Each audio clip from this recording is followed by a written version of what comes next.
The massive doors of the grand chamber slid open with a sound like thunder rolling across mountains.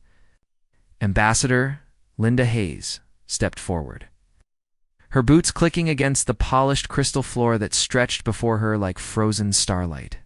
She had prepared for this moment her entire career, but nothing could have readied her. For the sight that greeted her eyes, the chamber rose around her like the inside of a cathedral built by gods. Seats carved from materials she could not name climbed upward in endless tiers, filled with beings from 47 different worlds. Some had scales that shimmered with bioluminescence. Others floated in containment spheres, filled with gases toxic to human lungs. A few existed as pure energy, their forms shifting and dancing like flames caught in glass. Linda walked the long path toward the central platform, where she would speak.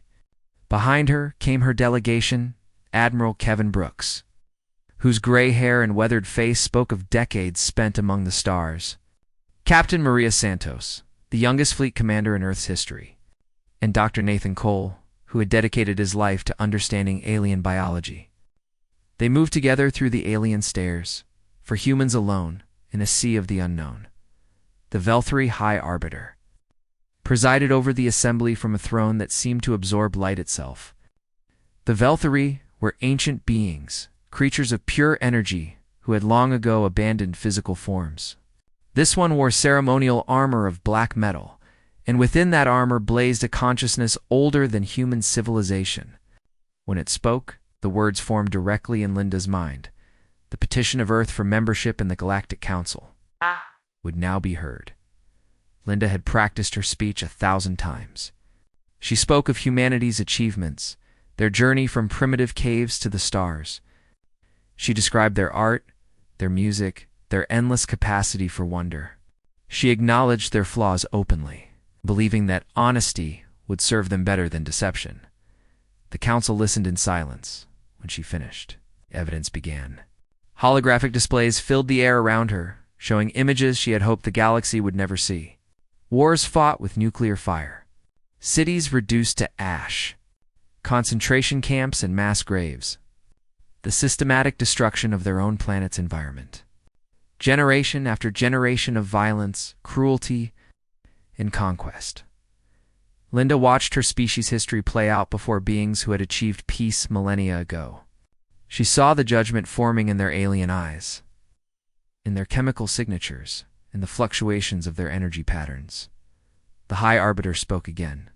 Humanity had been evaluated according to the standards established by the founding species 12,000 years ago. Their technological advancement was impressive, their adaptability remarkable. But these qualities, combined with their demonstrated capacity for violence and their alarming rate of weapons development, made them a threat to galactic stability. The verdict was exile. Linda felt the word strike her like a physical blow. She had expected rejection, perhaps a probationary period, maybe restrictions on their expansion. But exile meant something far worse, the Arbiter explained. A barrier field would be constructed around the Sol system, sealing humanity within their home space. No vessel would be permitted to leave or enter. Earth would be cut off from all contact with galactic civilization. They would receive no trade, no technology, no communication of any kind. Humanity would exist alone in the cosmos. Forever, Admiral Brooks stepped forward. His voice steady, despite the fury Linda could see burning in his eyes. He asked how long this sentence would last. The Arbiter's response carried something that might have been pity. The barrier would remain until humanity either achieved true peace or destroyed themselves. Historical precedent suggested the latter would occur within 3 generations. They were being sealed, a way to die. Captain Santos grabbed Linda's arm as she swayed. The young captain's grip was strong, grounding her in the moment. They had 30 standard days to recall all vessels and personnel. Any humans found outside the barrier, after that period, would be treated as criminals and dealt with accordingly. The session was concluded. Linda walked back through the grand chamber in a daze. The alien delegates watched her pass, and she searched their varied faces for sympathy or support. She found none. To them, humanity was simply another aggressive species being contained for the greater good. They had seen it before, and would see it again. Commander Gregory Palmer met them at the docking bay. He had monitored the proceedings from the delegation ship, the Constellation, and his face told Linda he already knew. But even as she stepped aboard, Palmer was working. His fingers flew across holographic interfaces. Pulling data from every source he could access, the barrier technology was not secret. The Council had used it many times before, always successfully. No quarantine species had ever escaped.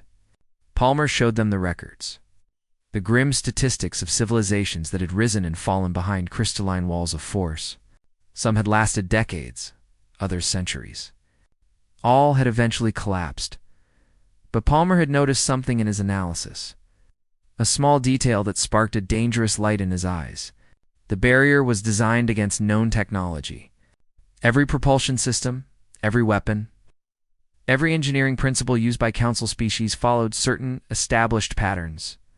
They had inherited their science from older civilizations, refining rather than reinventing. Humanity had developed independently. Their physics had explored paths that the galaxy had abandoned or never discovered. It meant nothing now, Palmer admitted. They lacked the knowledge to exploit this difference. But it meant that the barrier might not be as perfect as the Council believed.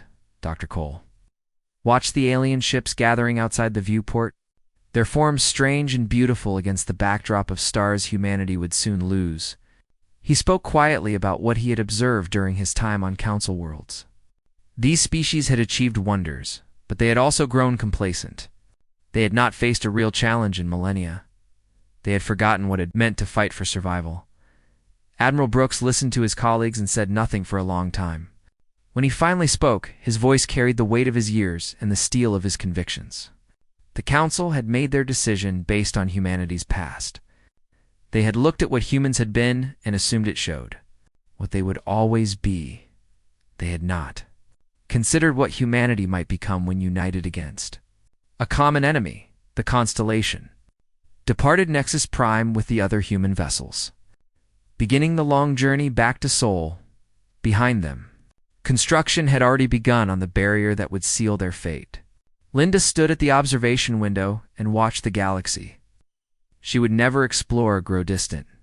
She thought about the High Arbiter's words, about the expectation that humanity would destroy itself within 3 generations. The Council had studied human history and seen only violence and chaos. They had not understood what truly drove her species. Humans did not surrender. They did not accept defeat. When pushed into corners, when told that something was impossible, they fought back with everything they had. It was their greatest flaw and their greatest strength. The barrier would rise around Sol, and the galaxy would wait for humanity to die. They would be waiting a very long time. 50 years passed behind the barrier, and humanity refused to die. The first decade was chaos. Economic systems that had grown dependent on interstellar trade collapsed overnight. Governments fell as populations panicked, and for a dark period, it seemed the Council's prediction might prove correct. Wars broke out over dwindling resources. Old hatreds resurfaced. The species that had reached for the stars turned its weapons inward once again. But humanity had faced extinction before. In the caves of their ancient past, in the plagues that swept their medieval cities, in the world wars that had scarred their recent history, they had always found a way to survive. This time was no different. The United Earth Coalition formed from the ashes of the old nations. It was not a perfect government, but it was unified. For the first time in human history, the species spoke with a single voice. They had a common enemy now, even if that enemy was simply a wall of force and the judgment it represented, Director. Catherine Moore stood at the head of the scientific division tasked with understanding the barrier. She had been a young researcher when the exile began, brilliant and driven. Now gray streaked her hair, and lines marked her face, but her mind remained sharp as ever. She gathered the greatest minds humanity had to offer and set them to work. Dr. Samuel Grant led the theoretical physics team. He spent years analyzing the data they had gathered during the construction of the barrier, searching for any weakness in its design. The technology was elegant, almost beautiful in its simplicity. It drew power from subspace itself, creating a self-sustaining wall that required no external maintenance. In theory, it would last forever. Patricia Webb worked alongside Grant as his chief engineer. While he explored theory, she built machines to test it. Her laboratory on Luna grew into a vast complex filled with equipment designed to probe the barrier's properties. She sent drones to its edge, measured its energy signatures, and cataloged every fluctuation in its field. Year after year, they learned more about their prison. And slowly, Patricia began to see something the Council had missed. Meanwhile, on the red plains of Mars, Commander Derek Sullivan was building an army. Some had argued that military forces were pointless now. They had no enemies to fight except themselves, and the coalition government worked hard to prevent internal conflicts. But Sullivan understood something that the optimists did not. Someday, somehow, humanity would escape their cage. And when they did, they would face species that had condemned them to die. They needed to be ready. Sullivan studied everything humanity knew about Council military forces. The records from their brief contact before the exile showed fleets of massive vessels, weapons that could crack planets, soldiers drawn from dozens of species. On paper, humanity had no chance against such power. But Sullivan looked deeper. He analyzed recordings of Council military exercises and found something interesting. Their formations were rigid, their tactics predictable. They fought the same way they had fought for millennia, following doctrines established by species long since extinct. They had not evolved because they had not needed to. Lieutenant Nicole Torres became Sullivan's most promising student. She possessed a gift for tactical thinking that bordered on supernatural. While others saw battles as clashes of strength, she saw them as puzzles to be solved. She spent her nights reading about human military history, studying the great commanders who had won victories against impossible odds. She learned how Alexander had conquered the Persian Empire with a fraction of its numbers. She studied how the Vietnamese had defeated two superpowers through patience and adaptability. She memorized every battle where the underdog had triumphed, searching for patterns that might someday save her species. Dr. Alan Parker took a different approach. As a xenanthropologist, he understood that wars were not won through weapons alone. He created detailed profiles of every Council species, analyzing their psychology, their culture, their values. He identified what they feared, what they desired, and what might convince them to change their stance on humanity. His work revealed that the Council was not monolithic. Some species had voted against the exile. Others harbored old grievances against the ruling powers. A few had been exiled themselves in the distant past, living on the margins of galactic society. Parker documented everything, believing that this information might prove more valuable than any weapon. 50 years of work came together on a cold morning in the lunar facility. Patricia Webb called an emergency meeting, her voice shaking with excitement she could barely contain. Director Moore arrived within hours, followed by Admiral Brooks, now ancient but still commanding respect. Sullivan sent Nicole Torres as his representative. Patricia displayed her findings on holographic screens that filled the room. The barrier operated on principles that assumed certain constants about propulsion technology. Every known method of faster-than-light travel used variations of the same basic physics, inherited from the ancient civilizations that had seeded the galaxy with knowledge. The Council species had refined these methods, but never questioned their fundamental assumptions. Humanity had developed in isolation. Their scientists had explored theoretical paths that galactic civilization had abandoned as impractical. One of those paths involved creating controlled tiers in space-time, microscopic wounds in reality, self that could allow passage between points. The energy requirements had always seemed impossible. But Patricia had discovered that the barrier itself generated enormous amounts of energy to maintain its structure. If a ship could create a resonance cascade at precisely the right frequency, it could harness that energy. The barrier would essentially power its own breach. The room fell silent as the implications sank in. Admiral Brooks asked if Patricia was certain. She replied that she had run the calculations thousands of times. The mathematics was sound. What they needed now was a ship designed around these principles. Something entirely new that incorporated everything they had learned during their long imprisonment, Director Moore authorized the project immediately. It would be called Exodus, and it would remain secret from all but those directly involved. They could not risk word reaching the galaxy somehow, could not allow the Council to prepare for what was coming. Construction began in the asteroid belt, hidden among the rocks where no one would look. The vessel took shape over the following years, a sleek predator unlike anything humanity had built before. They called it the Endeavor, and Captain Daniel Cruz was chosen to command it. 50 years after the exile began, the cage was about to open, and behind that opening would come a species that had spent half a century preparing for this moment. Driven by a simple truth that the Council had never understood, humanity did not wait quietly for death. They planned their revenge. The Endeavor hung in the darkness between worlds, her hull gleaming with the cold light of distant stars. Captain Daniel Cruz stood on the bridge and looked at the barrier that had imprisoned his species for a century. It shimmered like oil on water, beautiful and terrible. Stretching across the void in every direction, behind him, his crew worked at their stations with quiet efficiency.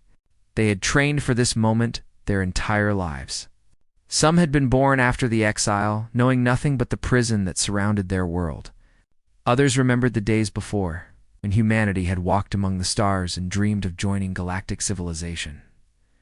Lieutenant Nicole Torres occupied the tactical station, her eyes fixed on displays showing data from Patricia Webb's calculations.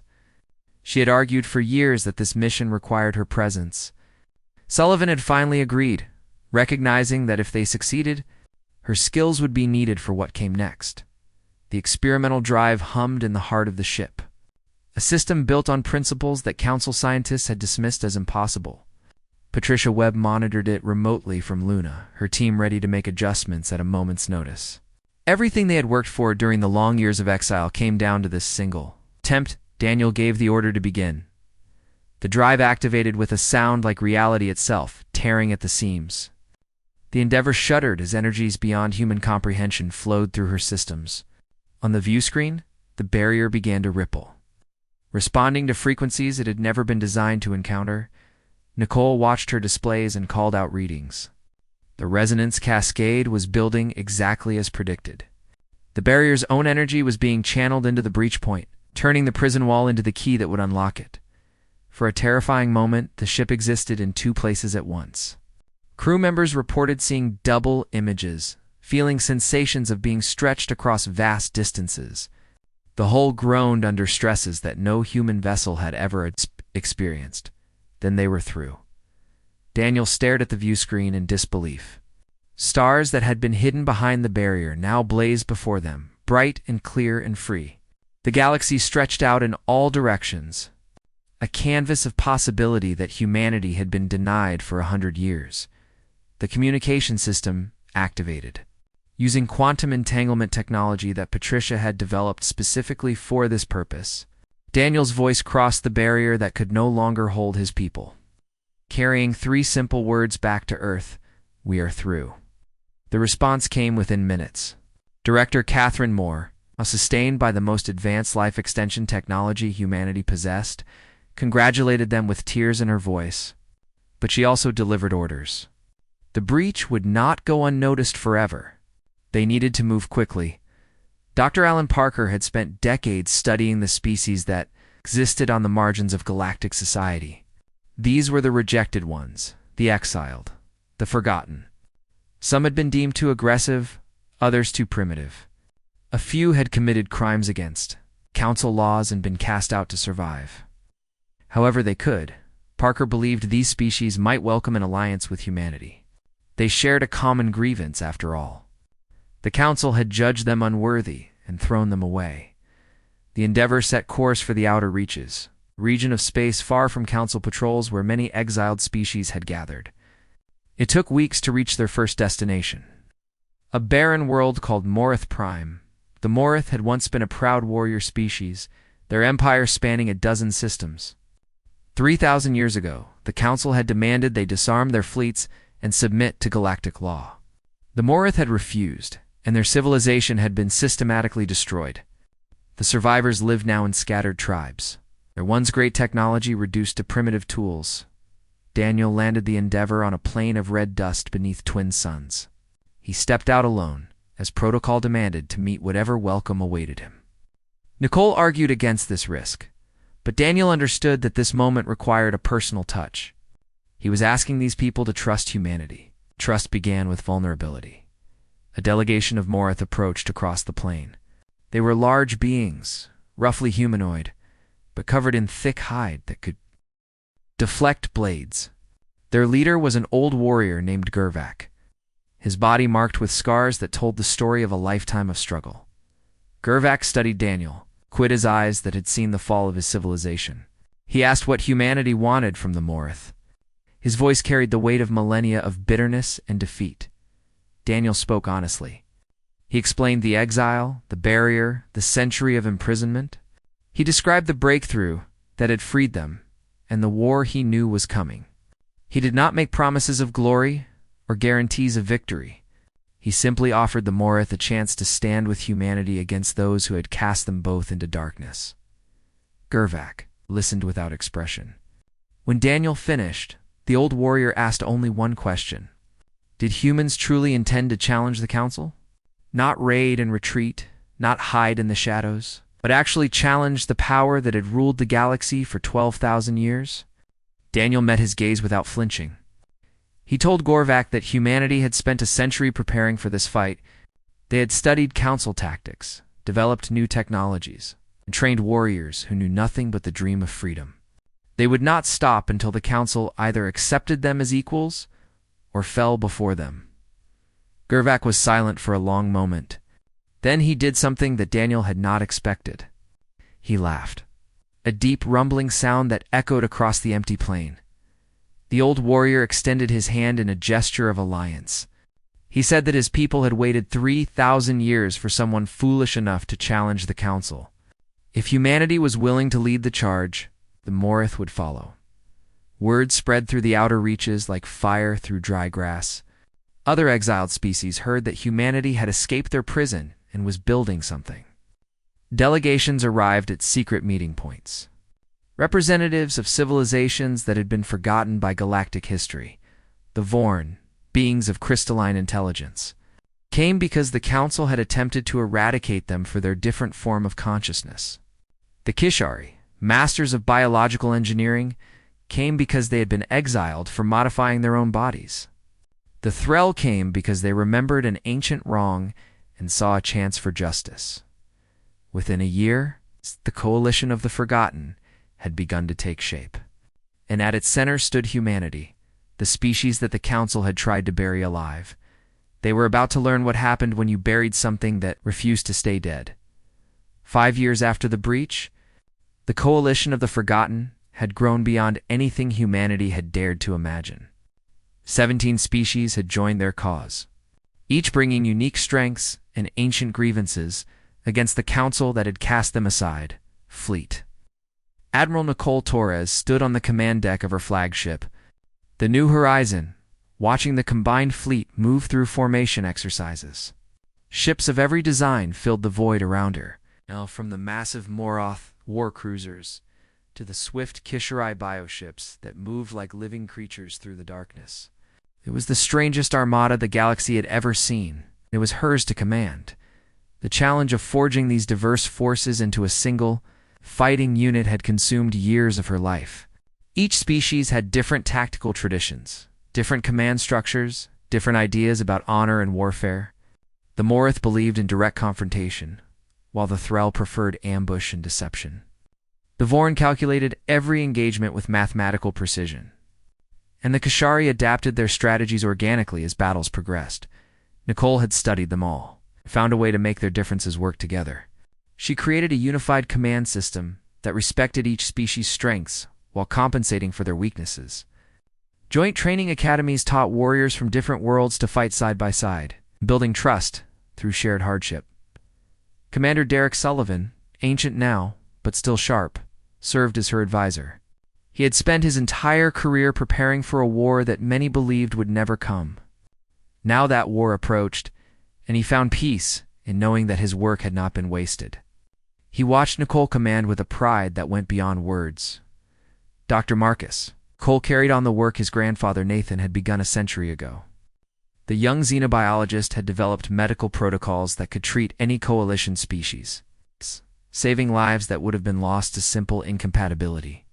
His translation systems allowed instant communication across language barriers, making coordination possible even in the chaos of battle. Patricia Webb had passed her knowledge to a new generation of scientists before her death.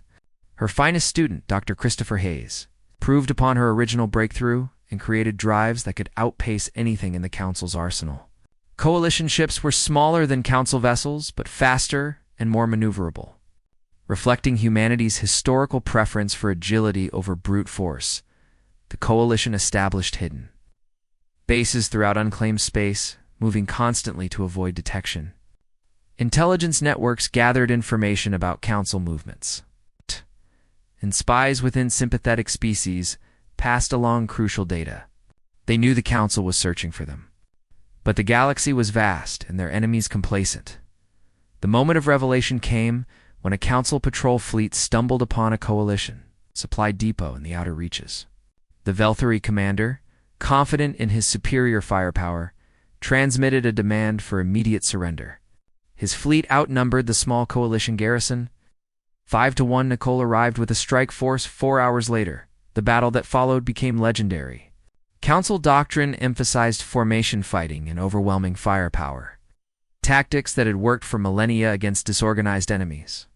Nicole used guerrilla tactics instead, hitting them from unexpected angles and disappearing. Before they could respond, Morith cruisers drew the enemy's attention with aggressive feints, while Kashari bioships slipped through their lines to strike at vulnerable targets. Threll vessels appeared from nowhere, launched devastating attacks, and vanished into subspace before retaliation could arrive. Human destroyers coordinated the assault, their crews working in perfect synchronization. The Velthari commander tried to adapt, but his officers had never faced an enemy like this. Their responses came too slowly, their formations too rigid. One by one, his ships fell to coordinated strikes from multiple directions at once. The battle lasted for hours. When it ended, the Council fleet had been annihilated. Not a single Coalition vessel was lost. Nicole recorded a message for the survivors who had escaped in shuttles and pods. She told them to carry word back to their masters. Humanity had returned, and they had not come alone. The Coalition of the Forgotten demanded recognition as equal members of galactic civilization. If this demand was refused, there would be war. The message reached the Council within days. Emergency sessions were called for the first time in centuries. The Velthari demanded immediate action, but other species hesitated. They had grown comfortable in their long peace, and the recordings from the battle showed capabilities they had never encountered. Some Council members argued for negotiation. They pointed out that humanity had shown restraint, destroying military targets while allowing civilian survivors to escape. Perhaps the species had changed during their century of exile. Perhaps a place could be found for them after all. The Velthari rejected this argument. With contempt, they reminded the Council that humanity had been exiled for good reason. Their history showed clearly what they were: predators, destroyers, chaos incarnate. Showing them mercy would be showing weakness. And weakness invited disaster.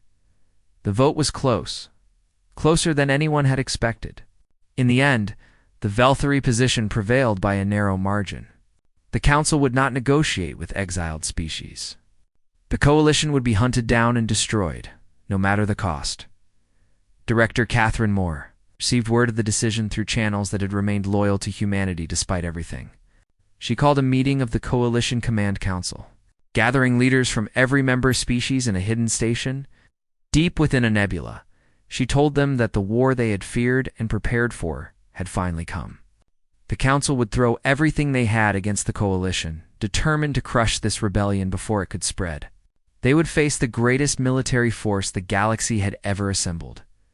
Gervak's son, called Gervak the Younger, in honor of his father, who had passed the previous year, spoke for the Morith. His people had waited 3,000 years for this moment. They were ready to fight. One by one, representatives from every Coalition species voiced their commitment. The Vorn calculated that their odds of victory had increased dramatically since the formation of the Alliance. The Kishari reported that their bioships had evolved new capabilities specifically designed for this conflict. The Thrall promised to make the Council regret every injustice they had committed.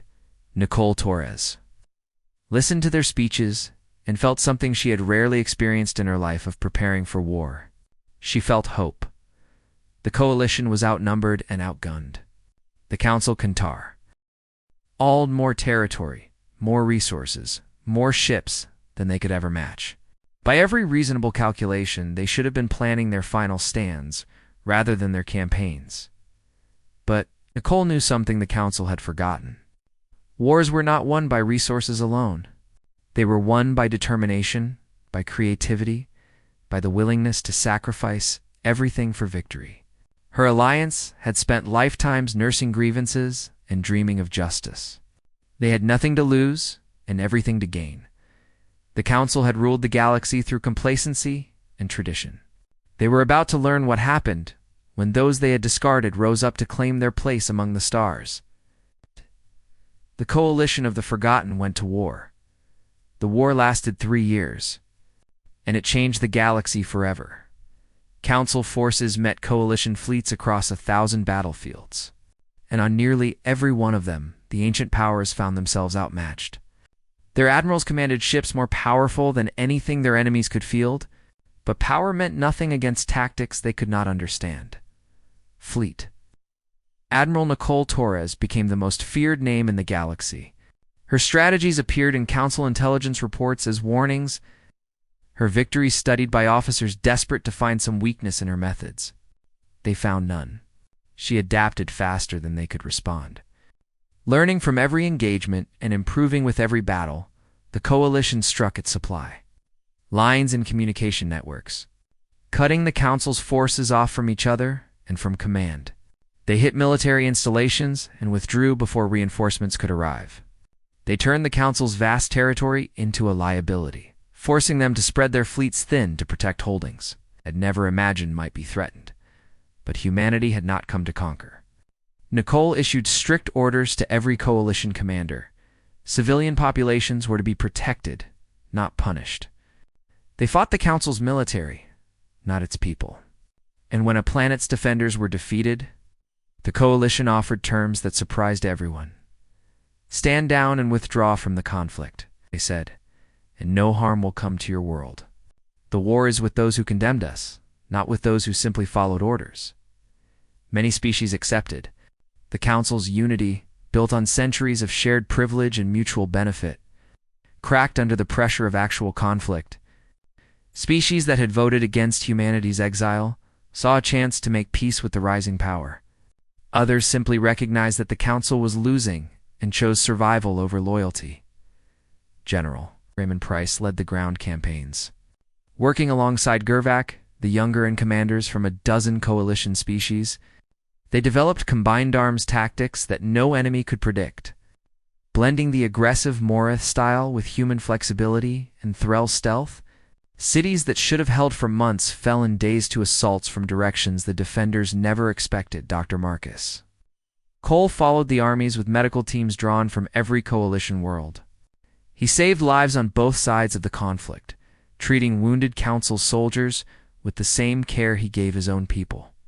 His actions won hearts that weapons never could, and stories of his compassion spread through the galaxy. The Velthari refused to bend.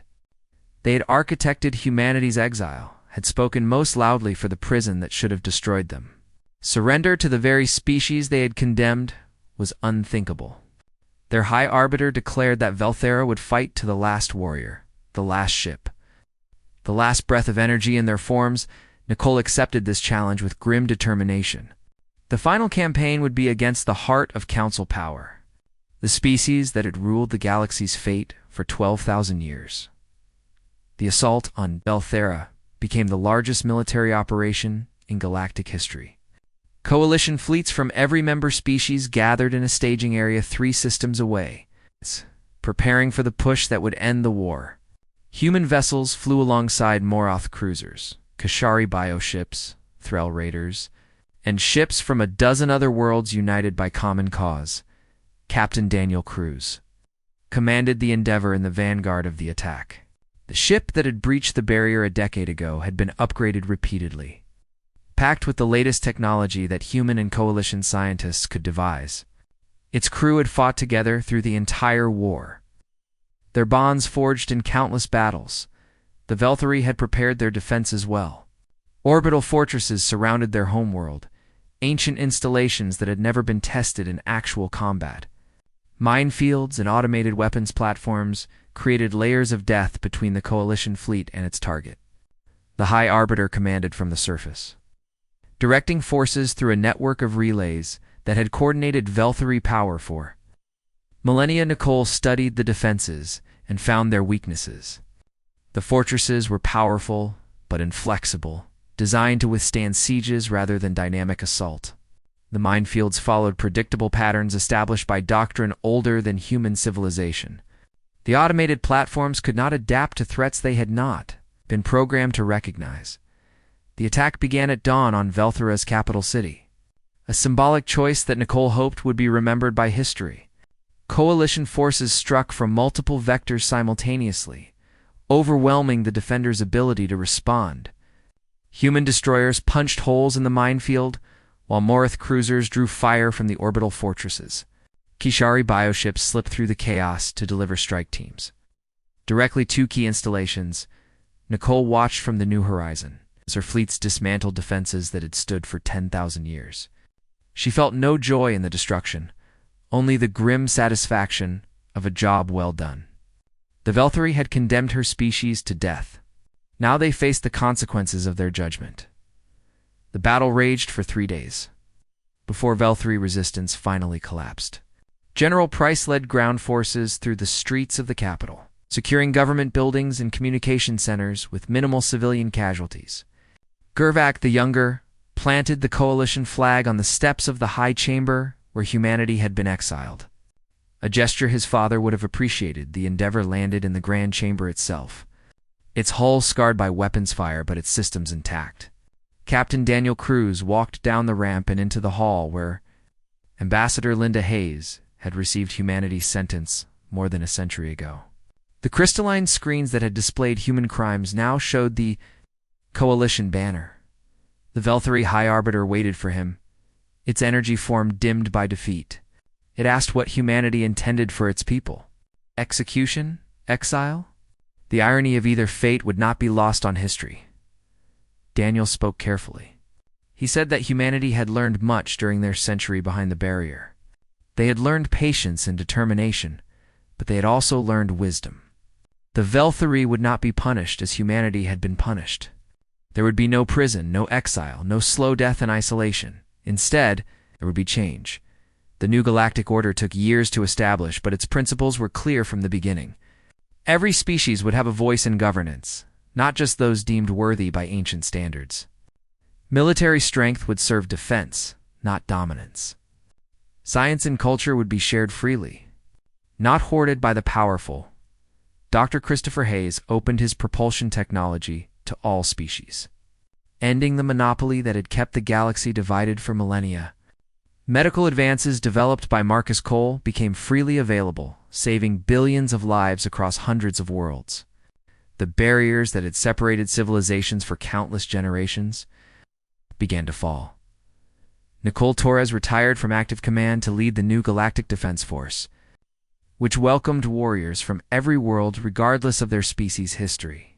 Under her guidance, it became a force for protection rather than oppression, defending the weak rather than enforcing the will of the strong. On the anniversary of humanity's exile, now celebrated as Liberation Day across Coalition space, Admiral Nicole Torres gave a speech from Earth. She stood on the steps of the old United Nations building, surrounded by representatives from over 100 species who had come to honor the day. She spoke of the century behind the barrier, the years of darkness when humanity had been alone with nothing but their determination to survive. She honored those who had worked and sacrificed to make this moment possible. Patricia Webb, who had found the key to escape. Derek Sullivan, who had built the warriors who won their freedom. Catherine Moore, who had led them through the long night. She spoke of the Coalition, species who had found common cause in their shared rejection. The Morith, the Vorn, the Kishari, the Threll, and all the others who had chosen to stand with humanity against impossible odds. And she spoke of the future. The galaxy remained vast and mysterious, filled with wonders yet to be discovered and challenges yet to be faced. Humanity had earned their place among the stars. But that place carried responsibilities as well as rights. The Galactic Council had exiled Earth because they feared what humanity might become. They had looked at human history and seen only violence and chaos. They had not understood that the same fire which drove humans to war could also drive them to greatness. They had made a very big mistake, and the galaxy would never be the same.